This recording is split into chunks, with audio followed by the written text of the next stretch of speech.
Je ne sais plus quel jour on est, 11 ou 12, je ne sais plus. Que se passe-t-il le matin de Noël? Alors là, c'est le titre, c'est Croire en Jésus. Que se passerait-il le matin de Noël et que nos enfants refusent d'ouvrir leurs cadeaux? Bon, cela n'arrivera sûrement pas, mais suivez-moi encore un moment. Ce serait une terrible déception. Après tout le mal qu'on se soit donné à acheter, emballer, à attendre avec impatience, à économiser, tout ça, ce serait très décevant si les enfants ne voulaient pas ce que nous avions choisi pour eux. Maintenant, en toute honnêteté, ça ne serait pas probable. Pourquoi? Parce que recevoir un cadeau, c'est facile, c'est drôle. C'est quelque chose dont vous avez hâte de voir se réaliser et que vous souhaitez ardemment. Je n'ai jamais eu à encourager mes enfants à ouvrir un cadeau. Je n'ai jamais eu à les en persuader. Je n'ai jamais eu à attendre qu'ils décident oui ou non s'ils allaient l'ouvrir. Je n'ai jamais eu à les convaincre que mon cadeau était bon. Non, ils semblent passer toutes ces questions plutôt très vite. Et en un rien de temps, dès que nous leur en avons donné la permission, ils déchirent le papier d'emballage de tout ce qu'ils voient. Alors pourquoi tant de gens hésitent-ils à recevoir un cadeau de leur Père céleste? J'ai partagé ces nouvelles avec tant de gens qui ne semblent pas arriver à se décider à quoi faire au bout du compte. Ils hésitent. Ils se débattent avec la croyance. Ils ne semblent pas pouvoir accepter le fait que Dieu ait imaginé les choses de façon si simple. Ils pensent qu'il doit y avoir quelque chose de plus compliqué. Dieu ne peut pas m'avoir fait attendre tout ce temps pour me dévoiler quelque chose d'aussi facile, pense-t-il. Il doit y avoir un piège. Il y a forcément quelque chose que je dois faire ou payer pour ça. Cher ami, quel que soit ce que vous pensez, quel que soit ce que vous en pensez, si vous choisissez de croire à la Bible, alors vous devez accepter que le salut, le paiement des péchés, est un don, un cadeau gratuit. Alors, il y a seulement 2 décisions restantes pour pour faire que ce cadeau devienne vôtre. Vous voyez, pour recevoir un cadeau, vous devez prendre 2 décisions. La première est interne, la seconde est externe. Voici comment ça marche. Si je vous croise dans la rue et vous offre 1000 € en liquide, en tant que cadeau gratuit, vous auriez à prendre 2 décisions rapides. Décision 1. Est-ce que je crois en ce gars? Vous vous tiendrez un moment devant moi, me regardant, vous me jaugeriez et essayeriez de connaître mes intentions. Vous essayeriez de rapidement évaluer si oui ou non vous me croyez. En toute honnêteté, vous seriez soupçonneux à mon égard, peut-être au point de ne pas me croire et passer votre chemin. Dans ce cas-là, la seconde décision devient obsolète. Pourtant, si vous choisissez de me croire, votre choix interne devient complet et votre choix externe reste à faire ainsi. Décision numéro 2. Recevrai-je le cadeau gratuit? Même si vous croyez que je vous offre 1000 €, vous pourriez pourtant encore décider de ne pas les prendre. Vous pourriez dire merci mais non. Vous pourriez encore dire écoutez, vous semblez en avoir plus besoin que moi. Et vous pouvez choisir de m'ignorer. Même si vous croyez en moi, vous pourriez malgré tout rejeter le cadeau. Vous voyez du côté du donneur. Un vrai cadeau reste libre et optionnel. Et de l'autre côté, celui du receveur. Un vrai cadeau doit être cru et reçu. Pour qu'un cadeau devienne vôtre, vous devez choisir de croire le donneur, le recevoir comme vous appartenant. Jusqu'à ce que vous fassiez ces 2 simples décisions, le cadeau n'est pas vraiment encore le vôtre. Le prix a été payé, il peut être emballé et attendre. Oui, il peut avoir votre nom dessus, et oui, vous pourriez décider d'y renoncer. Vous pourriez décider que vous ne croyez pas et que vous ne voulez pas le recevoir. Ce serait la pire décision que vous pourriez prendre. Maintenant, mes enfants semblent prendre ces 2 décisions plutôt rapidement à Noël et pour leurs anniversaires. Ils n'ont pas beaucoup de difficultés à croire puis à recevoir. Alors que tant de gens que je rencontre ne peuvent pas prendre ces décisions avec Dieu. Bon, qu'en est-il de vous juste maintenant? Est-ce que c'est quelque chose que vous devez contempler encore et encore? Devez-vous trouver 1000 raisons pour ne pas accepter? C'est un cadeau de Dieu.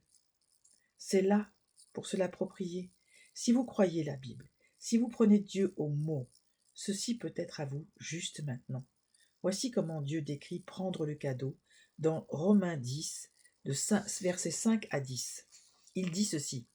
Si tu confesses de ta bouche que Jésus est le Seigneur, et que tu crois dans ton cœur que Dieu l'a ressuscité des morts, tu seras sauvé. Car on croit du cœur pour obtenir la justice, et l'on fait confession de la bouche pour le salut. Avez-vous vu ça? Car on croit du cœur pour obtenir la justice. Ça, c'est la partie qui parle de croire. Et l'on fait confession de la bouche pour le salut. Ça, c'est la partie qui parle de recevoir. De nouveau, dans le verset 13, il dit « Car quiconque invoquera le nom du Seigneur sera sauvé. » En d'autres mots, quiconque demande aura la possibilité de recevoir ce cadeau de Dieu. Dans Actes 16, 31, nous sommes enseignés. Ils lui dirent « Crois au Seigneur Jésus-Christ et tu seras sauvé ». Une fois encore, dans Jean 3, 16, Jésus dit « Car Dieu a tant aimé le monde qu'il a donné son Fils unique, afin que quiconque croit en lui ne périsse point, mais qu'il ait la vie éternelle. » Encore et encore dans la Bible, Dieu dit que ce cadeau devient nôtre en croyant et en recevant. Ceci démarre donc dans l'interne, le cœur. Cela commence avec une vraie croyance, la foi. Maintenant, cher ami, c'est important que vous sachiez qu'il y a deux sortes de croyances. Il y a une croyance de tête et une croyance de cœur. Une croyance de tête est juste une connaissance de quelque chose. Une croyance de cœur, c'est faire confiance à cette connaissance. Si j'allais à l'aéroport Charles de Gaulle et que j'achetais un ticket à destination de New York, je pourrais croire dans ma tête que ce ticket et cet avion peuvent éventuellement m'amener à New York. Je pourrais le savoir dans ma tête sans actuellement placer ma confiance dans l'avion. C'est la croyance de tête. La croyance de cœur serait « monte dans l'avion et totalement fais confiance à la compagnie aérienne et à l'avion pour m'amener à destination ». Il est possible que vous ayez déjà une croyance de tête en Jésus. Vous pouvez aussi comprendre tout ce que j'ai écrit dans ce petit livre. Il y a des millions d'individus qui proclament croire en Jésus dans ce monde. Et pourtant, ils vont, jour après jour, essayer de payer pour leurs propres péchés, refusant simplement d'admettre leur déplorable état et faire confiance en son paiement complet et total à la croix. Et il y a quand même une différence. La question maintenant se présente ainsi. Placerez-vous une croyance de cœur en Jésus-Christ, en lui seul? Êtes-vous volontaire pour croire que rien d'autre ne peut vous sauver? Voulez-vous complètement vous tourner vers Christ d'un cœur sincère de repentance et de foi? Croirez-vous vraiment au point de sincèrement faire confiance en Jésus, seul, pour vous sauver et payer votre dette de péché? Si vous êtes au 5e étage d'un bâtiment en feu coincé, vous pendez d'une fenêtre, vous agrippant au bâtiment, craignant pour votre vie, vous êtes collé à cet immeuble et vous êtes perdu. Soudain les pompiers vous voient et tendent un filet en bas et vous crient de vous y jeter dedans. Cher ami, vous ne pouvez pas avoir confiance dans les deux, le bâtiment et le filet. Si vous essayez d'avoir confiance dans les deux, vous mourrez. Vous devez faire un choix à 100%, que ce soit pour l'un ou pour l'autre. Si vous mettez votre confiance dans le bâtiment, il s'écroulera bientôt et vous serez englouti par les flammes. Cependant, pour faire confiance aux pompiers, vous devez lâcher le bâtiment et sauter par la foi dans le filet. Vous auriez besoin de plus qu'une croyance de tête. Votre saut nécessiterait une croyance de cœur, une confiance à 100% dans le pompier. À ce moment, vous auriez fait ces deux décisions extra rapides. Ai-je confiance dans les pompiers? Recevrai-je leur offre? Si la réponse pour ces deux questions est oui, alors vous feriez bien de sauter. En sautant, vous recevez l'offre des pompiers et votre salut. C'est si simple.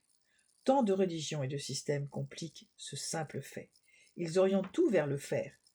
Tant de gens sont en train de s'agripper au bâtiment en croyant aux pompiers